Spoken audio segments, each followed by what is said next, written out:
বিসমিল্লাহির রহমানির রহিম। যদিও হাস্যকর, তারপরে আফসোস হয়। বাংলাদেশের কোনো এক মডেল মসজিদের ইন্টারভিউতে প্রশ্ন করা হয়েছে ইমাম সাহেবকে যে আপনি গত নির্বাচনে অর্থাৎ 2026 নির্বাচনে আপনি কাকে ভোট দিয়েছেন,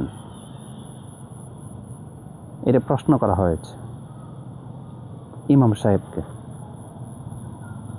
হাস্যকর বিষয়। তাই প্রশ্নের মাধ্যমে অবশ্যই রহস্য রয়েছে। যদি প্রশ্নটা এরকম হয় যে ভোট আপনাকে দিয়েছি, অর্থাৎ যিনি এলাকার নির্বাচিত হয়েছেন তাকে দিয়েছি, তাহলে বোঝা গেল যে প্রশ্নের উত্তরটা সঠিক হয়েছে, ইমামতির নিয়োগের মাধ্যমে অ্যালাউ হবে। আর যদি প্রশ্নটা বিপরীত হয় যে আমি ভোট অন্যকে দিয়েছি, তাহলে ইমামতির নিয়োগের মধ্যে অ্যালাউ হবে না।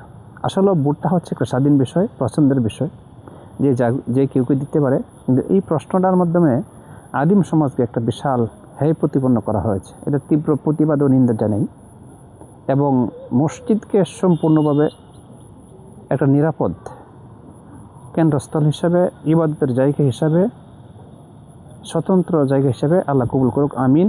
আমাদেরকে হেদায়েত দান করুক, আমিন। আসসালামু আলাইকুম ওয়া রাহমাতুল্লাহ।